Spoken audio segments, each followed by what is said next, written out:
მოკლედ ყველა დაღესტნელი ოცნებობს ილია თოფურიასთან ბრძოლას. აი მაგალითად მახსოვს უსმან ნურმაგამედოვი იძახდა ხოლმე რომ აი მეო ილიასო უეჭველი გავანადგურებო როცა მოხდებიო UFC-ში და UFC-ში ის ძალიან მალე მოხდება, იმიტომ რომ თავის ორგანიზაციაში კონტრაქტი სვა და მას გაზდის. და ეს პერსონაჟიც ჩანკოა თუ ბანგოა თუ ვინ არის, ესაც ითხოვს ილია თოფურიასთან ბრძოლას, არადა სულ ახალ ჰქონდა დებიუტი UFC-ში. მოკლედ დღეს განვიხილავთ აბუ-დაბიში ჩატარებულ ტურნირს, სადაც თავარი ბრძოლა იყო ანკალაევი გუსკოვი. ყველა ბრძოლას განვიხილავთ, რა თქმა უნდა, გაგაცნობთ ყველა მებრძოლს, იქნება საინტერესო. დარჩით ამ ვიდეოზე, იქამდე კი შეგახსენებთ, ამ გადაცემის გენერალური სპონსორი არის კომპანია გლობალი, რომელიც ზრუნავს თქვენი მანქანის ჩამოყვანაზე და თუ დააპირებთ ამ კომპანიაში მანქანის ყიდვას, შეგიძლიათ ჩემი პრომოკოდი VASIL300 ახსენოთ და ტრანსპორტირებაში მიიღებთ $300. ეხლა კი ვაგრძელებთ ტურნირი აბუ-დაბიში. აბუ-დაბის ტურნირს ხსნიან ამერიკელი კოდი გიბსონი და ფინეთის წარმომადგენელი აბდულ ხუსეინი. რაც შეეხება გიბსონს, მისი პროფესიონალური რეკორდია 22 გამარჯვება და 12 მარცხი. ის UFC-ში 2023 წლიდან ჩხუბობს, 6 ბრძოლა გამართა, 4-ში დამარცხდა და ეხლა ოქტაგონზე გამოვიდა 2 წაგებისგან შემდგარი სერიით. აი აბდულ ხუსეინი კი უაღრესად საინტერესო მებრძოლია 15 მოგებითა და 2 მარცხით. ის პალესტინელი სპორტსმენია, რომელიც ფინეთის სახელით გამოდის და ეს მისთვის UFC-ში დებიუტი იყო. მანამდე ხუსეინი სხვადასხვა ორგანიზაციებში ასპარეზობდა და რაც მთავარია ამ ბრძოლას ზედიზედ 8 მომგებიანი შთამბეჭდავი სერიით უახლოვდებოდა. და კიდევ უფრო მნიშვნელოვანი, ყველა ეს გამარჯვება მან ვადაზე ადრე მოიპოვა. ახლა კი უშუალოდ დაპირისპირებაზე გადავიდეთ. წინასწარ გეტყვით, რომ ბრძოლა მსაჯების გადაწყვეტილებამდე არ მისულა, მაგრამ მოდით ყველაფერს თანამიმდევრულად მივყვეთ. პირველი რაუნდი საკმაოდ კონკურენტული გამოდგა. გიბსონმა დგომში მშვენივრად დაიწყო, მეტოქე წარმატებით გადაიყვანა პარტიაში და ერთ მომენტში მის დახშობასთანაც ახლოს იყო. მაგრამ აქ ხუსეინსაც უნდა მივაგოთ პატივი. მან არა მხოლოდ მოახერხა ამ ურთულესი მდგომარეობიდან თავის დაღწევა, არამედ კონტრშეტევაზეც გადავიდა და კინაღამ თავად გაუკეთა მახრჩობელა ილეთი თავის ოპონენტს. თლიანობაში ეს იყო ძალიან თანაბარი მონაკვეთი, რომელიც ალბათ მცირე უპირატესობით მაინც გიბსონმა წაიღო.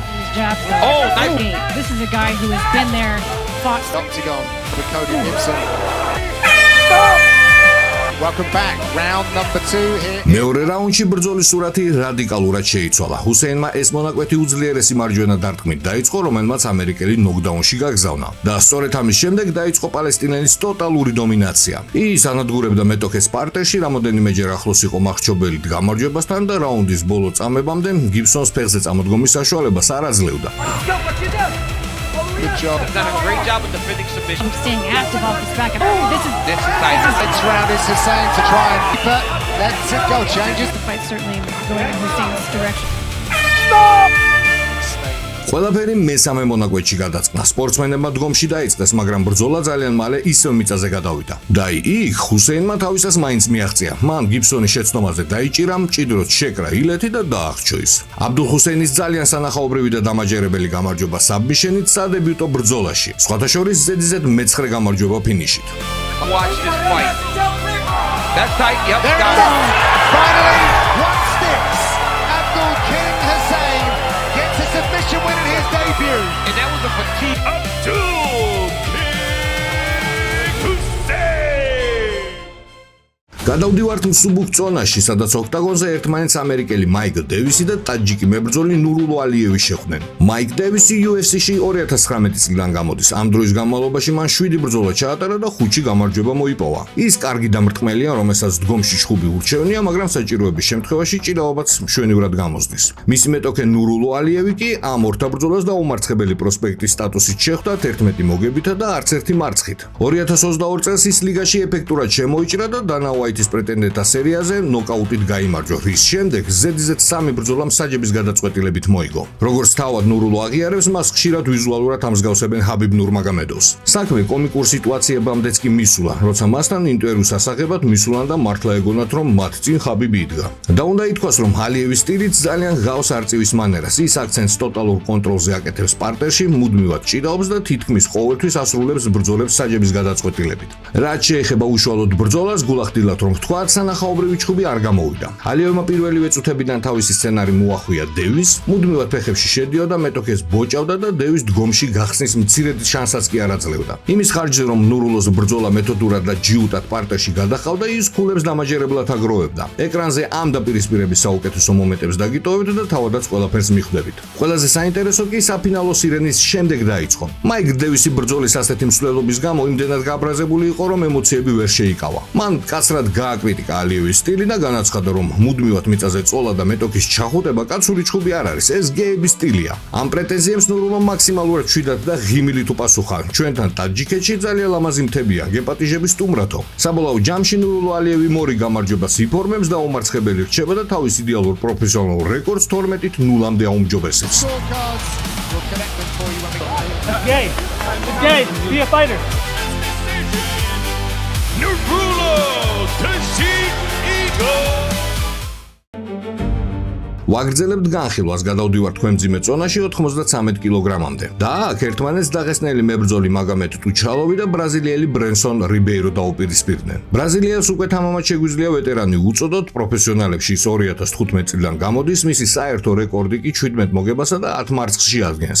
UFC-ში მან გზა დანა ვაიტის პრეტენდენტთა სერიიდან გაიკვალა, სადაც ბრწყინვალედ გამარჯვება მოიპოვა ნოკაუტით, თუმცა ლიგაში მისი გზა არასტაბილური გამოდგა. 7 შეხვედრიდან მხოლოდ 2-ში გაიმარჯვა, ამ ბრძოლას კი ის ზედზედ 3 წაგებით მიუახლოვდა. თანაც სამივეჯერ პირველივე რაუნდში ვადაზე ადრე დამარცხდა. თუმცა აუცილებლად უნდა აღინიშნოს, რომ ოპოზიციაც მას უსერიოზულეს იყავდა. ის აზამატ მურზაკანოვის, უმარ სისის და აბდულ რაჰმან იახიაევის წინააღმდეგ გამოდიოდა. თავისი ბაზით რიბეირო მკვეთრად გამოხატული სტრაიკერია. რაც შეეხება დაღესტნელს, ეს მისი დებიუტი იყო UFC-ში. სოფლიოს უძლიერეს ლიგაში გამოსვლამდე მან UAE Warriors ჩემპიონობაც მოასწრო. მაგრამ ყველაზე შთამბეჭდავი ფაქტი ისაა, რომ ამ ბრძოლამდე მას 6 ორთა ბრძოლა ჰქონდა ჩატარებული და 6-ვე ვადაზე ადრე მოიგო. 5 ნოკაუტით და 1 საბმიშენით. თავისი ოპონენტის მსგავსად მაგომედსაც დგომში სანახაობრივად მუშაობა ურჩევნია. ეს დაპირისპირება სრული 3 რაუნდი გაგრძელდა და მსაჯების გადაწყვეტილებამდე მივიდა. მაგრამ წინა ჩაკეტილი ბრძოლისგან განსხვავებით, აქ ჩვენ ვნახეთ 15 წუთი მაქსიმალურად აქტიური და ღია ჩხუბი. შეხვედრა ძალიან კონკურენტულად დაიწყო.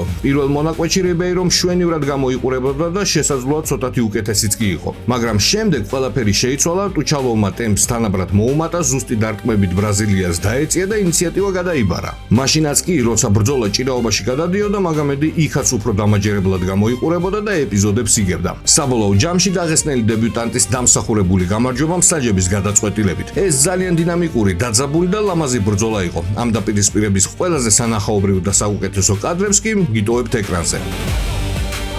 Oh, our right hand landed. Double leg there by Oh, nice break. Barrow's trying to go Kimura lock. It is how he got hurt. Barrow initiated the grapple. He landed a beautiful right hand.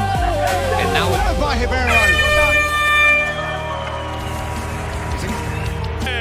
Tiger to ნახევრად საშუალო წონაში ეს 77 კილოგრამია. ერთმანეთის წინააღმდეგ არგენტინელი სანტიაგო პანზინიბიო და ინგლისელი სემ პეტერსონი გამოვიდნენ. არგენტინელი ნამდვილი ვეტერანია, მხოლოდ UFC-ში ეს მისთვის 21 ბრძოლა იყო. მან თავისი კარიერა ჯერ კიდევ 2008 წელს დაიწყო და მისი საერთო პროფესიონალური რეკორდი 31 მოგებასა და 9 მარცხში ადგენს. ის უფრო სტრაიკერია. ბოლო 5 ბრძოლაში მას მხოლოდ 1 გამარჯვება აქვს და უკვე დიდი ხანია ანალიტიკოსად და კომენტატორად მუშაობს. ასე რომ ვთქვათ, ოქტაგონზე ეს გამოსვლა მისთვის უფრო კარიერის მიწურულს გართობას გავდა და სწორედ ამიტომ ის გამოკვეთილი ანდერდოგი იყო. აი სემ პატერსონი კი ახალგაზრდა და უკიდურესად სახიფათო ბიჭია, რომელიც საფრთხეს წარმოადგენს როგორც პარტერში, ისევე დგომში. ლიგაში ის დანა ვაიტის პრეტენდენტთა სერიიდან მოხვდა. UFC-ში მან 6 ბრძოლა ჩაატარა და 4-ში გაიმარჯვა. თანაც კარიერაში მისი ყველა მოგება ფინიშით მთავრდება. თავის ბოლო ორთა ბრძოლაში ის მსაჯების გადაწყვეტილებით მაიკლ პეიჯთან დამარცხდა. ყველას კარგად ახსოვს ეს დაპირისპირება, რბილად რომ ვთქვათ, ორივე სპორტსმენის მხრიდან ძალიან ცუდი ბრძოლა იყო. მაგრამ ახლა ის ოქტაგონზე მაქსიმალურად მოტივირებული შემოიჭრა. ახლა კი ვნახოთ რა მოხდა უშუალოდ დაპირისპირებაში. სანტიაგომ ძალიან აქტიურად დაიწყო, ეგრევე წინ გაიწია თავისი ფართო დარტყმებით და რამდენიმეჯერ მაგრათაც გამოედო მეტოქეს. ეტყობოდა რომ ვეტერანს ბრძოლის დასრულება პირველივე რაუნდში უნდოდა. მაგრამ პეტერსონი არ ჩქარობდა. ის აკადემიურად მუშაობდა, გონივრულად ერთვებოდა კონტრშეტევებში და მეტოქესავით ღია ჩხუბში არ მირბოდა. ინგლისელი თავის მომენტს ელოდებოდა და საპასუხოდ უძლიერეს დარტყმებს ახორციელებდა. პირველი მონაკვეთის ბოლოს აშკარა გახდა, რომ პეტერსონი მეტოქეზე ბევრად უკეთ გამოიყურება, ამიტომ ეს რაუნდი მან წაიღო. Ponzinibbio had a good first half of that round, but he was still თუ პირველ რაუნდში სანტიაგომ სტარზე კიდევ შეძლო რაღაცის გაკეთება, მეორეში პეტერსონმა ინიციატივა მთლიანად საკუთარ ხელში აიღო. ის შესანიშნავად იჭერდა არგენტინელს კონტრშეტევებზე, ურტყავდა დისტანციიდან ფეხებით და ჯებით. ასევე მარტივად გაურბოდა საპასუხო შეტევებს. საბოლოოდ რაუნდის შუაში სემა პონზინიბიოს უხეშად რომ ვთქვათ, ცალკარში დაუწყო ცემა. ზიანი ვეტერანის სახეზე უკვე გარკვევით იკვეთებოდა. ეპიზოდის ფინალში კი პეტერსონმა ერთი ძლიერი დარტყმით თავისი მეტოქე ბადესთან დააგდო და ამ ბრძოლაში ნოკაუტით გაიმარჯვა. does it again. That was beautiful. Mike Beltran calls a stop to the fight for the winner by TKO, Sam Patterson. შემდეგი დაპირისპირება მსუბუქწონაში შედგა. ბრაზილიელი ისმაელ ბონფიმ ფრანგი აქსელ სოლას წინააღმდეგ. ისმაელი პროფესიონალებში 2011 წლიდან იბრძვის, მისი საერთო რეკორდი 20 მოგებასა და 6 მარცხს შეადგენს. UFC-ში მან 5 ბრძოლის ჩატარება მოასწრო, თუმცა ლიგაში მხოლოდ 2 გამარჯვება მოიპოვა. ამ ორთა ბრძოლას ბრაზილიელი ზედიზედ 2 მარცხისგან შემდგარი უსიამოვნო სერიით მიუახლოვდა, თანაც ორივეჯერ ნოკაუტით წააგო. აი ფრანგი აქსელ სოლა კი UFC-ში დაუმარცხებელი მებრძოლის სტატუსით მოხვდა. ის ლიგაში 11 მოგებიანი იდეალური რეკორდით შემოიჭრა. აქ სადებიუტო ბრძოლაში მან ეფექტურად ნოკაუტით გაიმარჯვა, მეორე ორთა ბრძოლაში კი მსაჯების გადაწყვეტილებით დამარცხდა და ახლა მას ბრაზილიელთან შეხვედრა ელოდა. ახლა კი უშუალოდ ამ სპორტსმენების დაპირისპირებაზე გადავიდეთ. როგორც კი გონგის ხმა გაისმა, სულ რაღაცა რამოდენიმე წამში ბრაზილიელი ფეხებში შევიდა და მთელი ძალით ცდილობდა მეტოქის მიწაზე გადაყვანას, მაგრამ ბადესთან კლინჩი ბონფიმმა თავში უამრავი მძიმე იდაყვით დარტყმა მიიღო. ის ძალიან ცდილობდა ფრანგის საქცევას, თუმცა არაფერი გამოუვიდა. საბოლოოდ სოლამ თავად იგდო ხელთ ინიციატივა და ბრძოლა პარტერში გადაიყვანა. იქ ის გარკვეული დროის განმავლობაში დამაჯერებლად დომინირებდა, მეტოქეს მიწაზე ანადგურებდა, ბოლოს კი მჭიდროდ დაიჭირა და რაუნდის მიწურულს დაახრჩო. ძალიან სანახაობრივი და ეფექტური ფინიში ფრანგის სასარგებლოდ. Wrist practice really be able to take the city off. We did talk about not. Oh, this is getting American. Now he's on the bite. Check the legs of Bonfim. Bonfim's gonna try to Axel Sola submits his way to victory. Calls a stop to the fight for the winner by submission via Darce Choke, Axel Sola. ვაგრძელებთ განხილვას. შემდეგი ბრძოლა ქვემძიმე წონაში შედგა. დაუმარცხებელი რუსი მებრძოლი მუჰამედ საიდოვი გამოცდილი ამერიკელის დასტინ ჯეიკობის წინააღმდეგ. ამერიკელი პროფესიონალებში 2010 წლიდან გამოდის. UFC-ში ის 2020 წელს მოხვდა. ჯეიკობი ნორმალური სტრაიკერია, რომელსაც ჭიდაობისგან თავდაცვის კარგი უნარები აქვს. ამ ორთა ბრძოლას ის ზედიზედ 3 მოგებისგან შემდგარი სერიით შეხვდა, თანაც 3-ვეჯერ ნოკაუტით გაიმარჯვა. რაც შეეხება მუჰამედ საიდოვს, ეს არის დაუმარცხებელი მებრძოლი, რომელიც გორ აზიზიანის ხელმძღვანელობით ვარჯიშობს. სხვათა შორის სწორედ აზიზიანი მუშაობს შარა ბულეთთან და ასევე ბოგდან გუსკოთან, რომელიც დღევანდელი ივენთის მთავარ მოვლენაში ჩხუბობს. მოკლედ რომ ვთქვათ, მუჰამედი მკვეთრად გამოხატული ფინიშერია. მის ანგარიშზე უკვე იყო 6 გამარჯვება ნოკაუტით და 2 საბმიშენით. ეს ბრძოლა კი მისთვის UFC-ში სადებიუტო იყო. რაც შეეხება უშუალოდ ორთა ბრძოლას, ჩვენ ვიხილეთ მჭიდრო შეტაკება დგომში, რომელიც თითქმის 2 სრული რაუნდი გაგრძელდა. მაგრამ ყოველი წუთის გასვლასთან ერთად საიდოვი ოქტაგონზე თავს სულ უფრო უკეთ გრძნობდა. ის უფრო აქტიური იყო და რაც თავარია, ბრწყინვალე მრავალსერიანი კომბინაციებით მუშაობდა. ჯეიკობი როგორც წესი პირველ ან მეორე დარტყმას კიდევ უმკლავდებოდა, მაგრამ სერიის ყველა დანარჩენ პანჩი სტაბილურად ზუსტად თავში ხვდებოდა. მუჰამედის უპირატესობა იზრდებოდა და მეორე რაუნდში ლოგიკური დასასრულის დადგა. საიდოვმა მორიგი კომბინაცია გაისროლა, რომლის ბოლო დარტყმაც იყო გიჟური ჰაიკიკი და ჯეიკობი მიწაზე გაგზავნა ნოკდაუნში. რის შემდეგ მიყვა ამერიკას და ბადესთან უსასტიკესად ჩაქოლა. სანახაობრივი ნოკაუტი და რუსი მებრძოლის უბრალოდ ბრწყინვალე დებიუტი ლიგაში.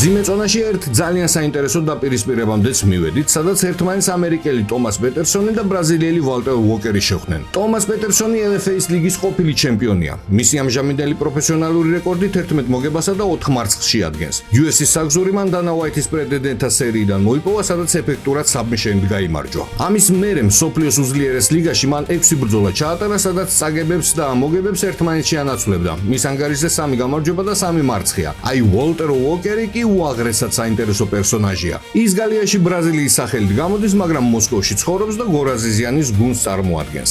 UFC-ში ეს მძიმეწონოსანი და უმარცხებელი მოვიდა. მას ზედიზედ 11 მოგებიანი სერია და რამოდენიმე ლიგის ჩემპიონის სტატუსი ჰქონდა. 2024 წელს მან UFC-ში დებიუტი ჩაატარა. საჯების გადაწყვეტილებით დაამარცხდა და მაშინ ბევრმა იჩქარა მისი ჩამოწერა. მარცხის მერე უოკერმა 4 ბრძოლა ჩაატარა და 4-ვე პირველივე რაუნდში ქუსზე მტკივნეულით ჰილ ჰუკით დაასრულა. ეს უბრალოდ ფენომენალური რეკორდია. მძიმე წონის ისტორიაში მსგავსი რამ ჯერ არავის გაუკეთებია. ამ ბრძოლის წინ აწონვებზეც კი ვალტერი მეტოქეს ეხუმრებოდა და ჟესტებით აჩვენებდა, რომ მიზანში მის ხუსს იღებს. საეჭვო ვინმეს დაეჯერებინა, რომ ზედიზედ მეხუთე ბრძოლა ზუსტად იგივე სცენარით წარიმართებოდა, მაგრამ მოდით უშუალოდ დაპირისპირებაზე გადავიდეთ.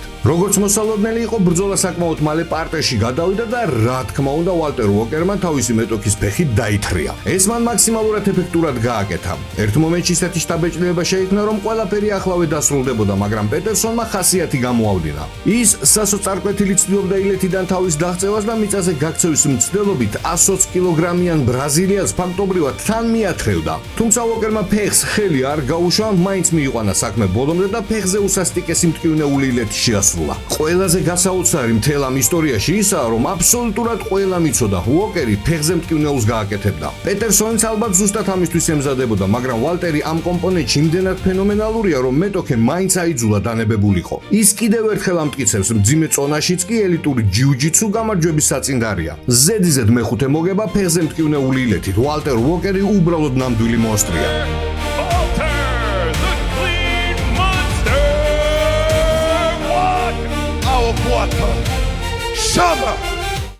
გადავდივართ ნახევრად საშუალო წონაში, სადაც რუსული დაპირისპირება გველოდა. ოქტაგონზე ერთმანეთს ჩეჩენი მებრძოლი აბუბაქარ ვაგაევი და დაღესტნის სკოლის წარმომადგენელი საიგით იზაგახმაევი დაუპირისპირდნენ. წარდგენით თავს ძალიან აღარ მოგაწყენთ, მთავარს გეტყვით. ვაგაევისთვის ეს ორთა ბრძოლა იყო UFC-ში სადებიუტო. აი საიგიც კი ლიგაში უკვე ჰქონდა ჩატარებული ერთი ბრძოლა, რომელიც მისი მარცხით დასრულდა. ასე რომ დღეს გამარჯვების мотиваცია ორივე საკმარისად ჰქონდა. ეკრანზე ამ დაპირისპირების საუკეთესო კადრებს დაგიტოვებთ, რათა ყველაფერი თავად შეაფასოთ. თუმცა მოდით გულახდილად ვთქვათ, რას ველოდით ჩეჩენი და დაღესტნელი მებრძოლის შეჯახებისგან. რა თქმა უნდა, ჭიდაობას და კიდევ ერთხელ ჭიდაობას. პრაქტიკულად 3-ვე რაუნდის განმავლობაში ბიჭები არ ყვევდნენ თუ რომელი მათგანი იყო გრეპლინგში უკეთესი და მთელი ძალით ცდილობდნენ პარტერში ინიციატივასა და კონტროლის მოპოვებას. რა თქმა უნდა, დგომში ცოტა იჩხუბეს, მაგრამ ძირითადი დამღლელი სამუშაო, როგორც მოსალოდნელი იყო, მიწაზე მიმდინარეობდა. ქლიანობაში ორთა ბრძოლა მართლაც კონკურენტული, მჭიდრო და დაძაბული გამოდგა. ხოდა 3 რაუნდის შედეგების მიხედვით საჯებმა თავისი განაჩენი გამოიტანეს. გამარჯვება გადაწყვეტილებით აბუბაქარ ვაგაევს ხვდა წილად.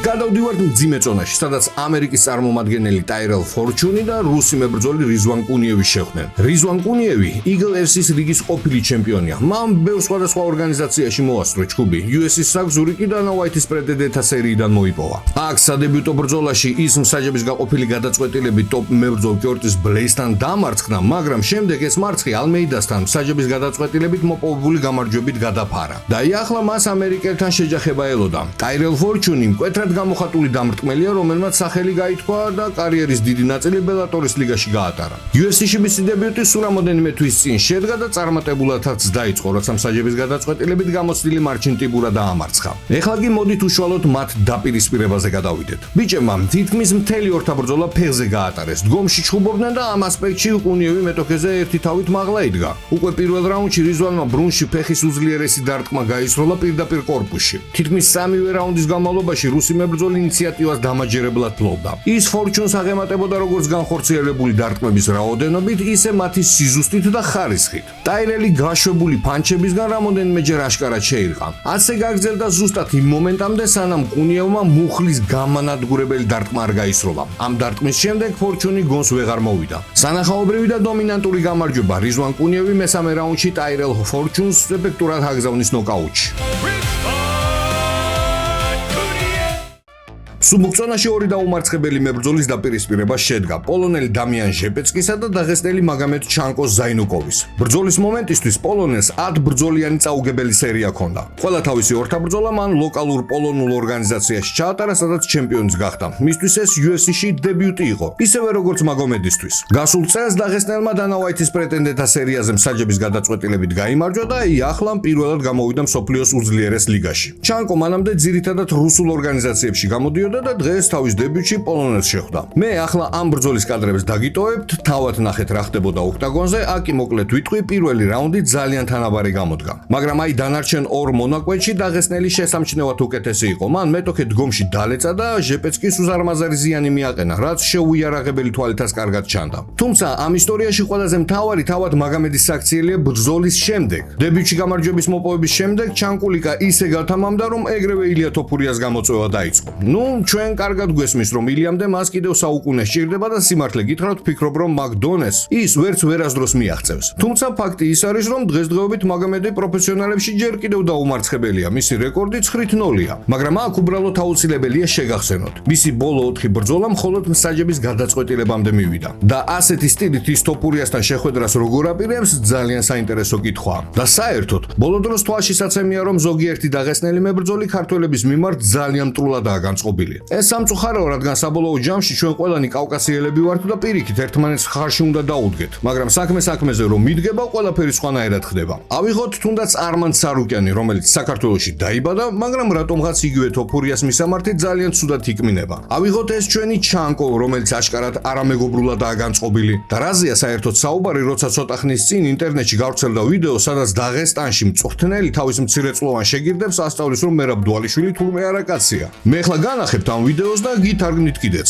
მაგრამ თავდაპირველად სიტუაციას აგიხსნით. რატომ დაარტყა მერაბ დვალიშვილმა თბილისში დაღესტნელ მოჭიდავეს? ეს ბიჭი მერაბთან მას შემდეგ მივიდა, რაც დვალიშვილმა უმარ ნურმაგომედოვის მისამართით ისაუბრა. და თუ ვინმე არ იცის, მანამდე თავად უმარმა არაერთხელ გააკრიტიკა მერაბი. ხოლო ეს დაღესტნელი მასთან უმარის გამო პასუხის მოსათხოვად მივიდა. მაგრამ ეს მან უბრალოდ მეგობრულად ან ცნობის მოყვარეობის გამო კი არ გააკეთა. ეს გააკეთა ზუსტად იმავე მანერით, რა მანერითაც თავის დროზე ხაბიბ ნურმაგომედოვმა არტიომ ლობოვი მოიმწვდია. ეს იყო მაქსიმალურად თავხედური და დომინანტური ტონი. მერაბმა კი ამის მოთმენა არ დაიწყო და კანონზომიერად ყბაშიც გაუჯინა. ეს ბიჭი კულისებში რომ მისულიყო და პირისპირ დალაპარაკებოდა მერაბს, აი ეს იქნებოდა სწორი. მაგრამ როცა ადამიანი გამოდის და ხალხის წინაშე ასე თავხედურად ბლატაობას იწყებს, რა თქმა უნდა მოხდება კიდეც. და საერთოდ დაიმახსოვრეთ, როცა UFC-ის მებრძოლები ერთმანეთზე ხისტად საუბრობენ, ამას trash talk ქვია. ეს მათი პირადი საქმეა. თუ რამის დამტკიცება, დარტყმა ან პასუხის გაცემა ასაჭირო, მებრძოლებმა ეს თავად უნდა გააკეთონ. და როცა ამ თემაში ვიღაცა გარეშე პირი ერევა, ეს აბსოლუტურად არასწორია და უმეტესწილად ეს ზუსტად ისე მთავრდება, როგორც მერაბმა დაასრულა.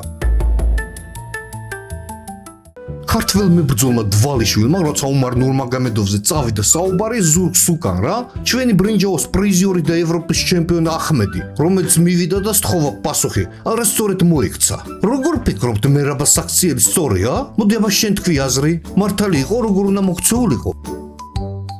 ახმედი სწორედ მოიქცა. მერაბი კი არაკაცილით მოიქცა და არტყა. ზურგს უკან განიხირავდა უმარს, პირში ვერ ეუბნეოდა. მართალი ხარ დაჯიქ ხუთიანი. კარგით, მოდით ისევ ტურნირს დაუბრუნდეთ. საღამოს თანამთავარი მოვლენა რამაზან ტემიროვი უზბეკეთიდან ავსტრალიელი სტივ ერცეგის წინააღმდეგ. ეს 57 კილოგრამის წონით კატეგორია, ყველაზე მსუბუქი წონა. რაც შეეხება ერცეგს, ბრძოლის მომენტისთვის მისი პროფესიონალური რეკორდი 14 მოგებასა და 4 მარცხს შეადგენდა. მანამდე ის ეტერნალის ლიგის ჩემპიონი იყო, UFC-ში დებიუტი 2023 წელს ჰქონდა. ზედიზედ 4 ბრძოლა მოიგო და 2024-ში ტიტულისთვის მოქმედ ჩემპიონ ალექსანდრ პანტოჟას ეჩხუბა, თუმცა მსაჯების გადაწყვეტილებით დამარცხდა. ამის შემდეგ კიდევ ორჯერ წააგო, მაგრამ აი ახლა მას ზედიზედ 2 გამარჯვება აქვს. აი რაც შეეხება რამაზან ტემიროვს, ვიზუალურად ეს მებრძოლი სტეროიდებზე მყოფ ბრიუს ლის გავს და პრინციპში ის ისედაც სტეროიდებზეა. ეს მიზან დასახული აგრესიული მებრძოლი UFC-ში 2024 წელს გამოჩნდა, ზედიზედ 2 ბრძოლა მოიგო, მერე დოპინგზე დაიჭირეს, ერთწლიანი დისკვალიფიკაცია მისცეს და აი ახლა ისევ დაბრუნდა. ეხლა კი უშუალოდ ამ ბრძოლას შევხედოთ. შეხვედრა მაქსიმალურად სასტიკი და აქტიური გამოვიდა. რამაზანმა შეხვედრა სოფიანი ძაღლივით დაიწყო, ეგრევე წავიდა ჩეხაობაში და თავიდან თავიდან ეს მაქსიმალურად ეფექტურად გამოიყურებოდა. მაგრამ რაუნდის შუაში თითქოს მიზანში ვეღარ ახვედრებდა და ისეთი შთაბეჭდილება შეიქმნა, რომ ძალები გამოელია და დაიღალა. ასე ეგონა ერთ სექსსაც, რომელმაც სიფხიზლე დაკარგა და რაუნდის ბოლოს ისეთი დარტყმა გაუშვა, რის გამოც აშკარად შეირყა. ტემიროვი ეგრევე შეტევაზე გადავიდა, ერთმანეთის მიყოლებით უმძიმესი დარტყმები მიაყოლა და საბოლოო ჯამში ერცეგი სუფთა ნოკაუტით პირდაპირ სახით მიწაზე დაეცა. რამაზან ტემიროვი პირველ რაუნდში ნოკაუტით იგებს, ასე რომ ამ მებრძოლის თვალყურის დევნა ძალიან საინტერესო იქნება. ვნახოთ თუ შეინარჩუნებს ის იგივე ტემპს მომდევნო ბრძოლაში.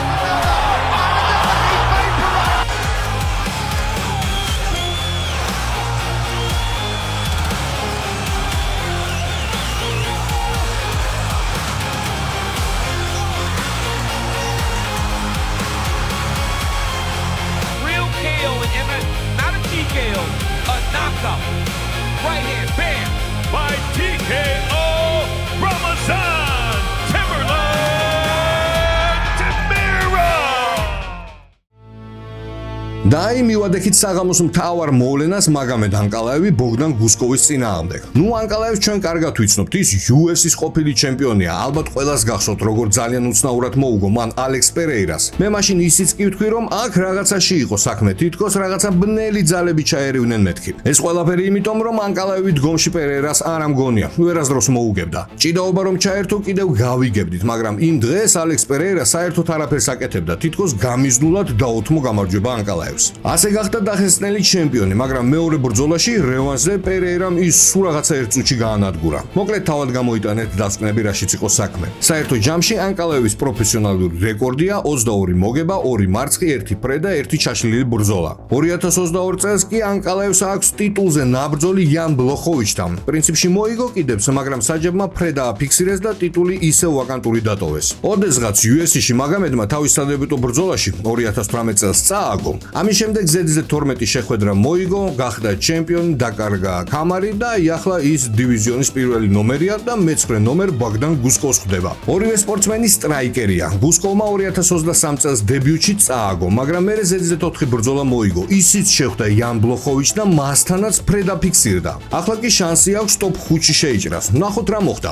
რაც შეეხება უშუალოდ ბრძოლას, პირველი რაუნდი ძალიან ფრთხილი გამოდგა. არავინ ჩქარობდა, ბიჭები დისტანციიდან მუშაობდნენ, მაგრამ ქულებით ანკალაევმა ეს რაუნდი მაინც წაიღო. მეორე რაუნდიც პირველს გავდა. მებრძოლები დიდად არ რისკავდნენ, გუსკოვი ოდნავ უფრო პასიური იყო, ანკალაევმა კი უფრო ხისტად დაიწყო მუშაობა. მეტ დარტყმას ისროდა და ეს სრულიად საკმარისი აღმოჩნდა, რომ მეორე 5 წუთეულიც დამაჯერებლად წაეღო. მესამე რაუნდი კი ყველაზე პასიური გამოდგა. გუსკოვი უკან იხევდა, ანკალაევი კი წინ მიდიოდა და ცდილობდა რამენაერად გაცვლებში მაინც გამოეწვია მეტოქე. მაგრამ ბოგდანი არც ღია ჩხუბში მიდიოდა და უკან დახევაც არ გამოსდიოდა წესიერად. ძალიან მოსაწყენი რაუნდი იყო და საერთოდ ეს ბრძოლა რაღაცნაირად მოსაწყენი გამოდგა. მოკლედ რაუნდების მიხედვით 3-0 ანკალაევის სასარგებლო.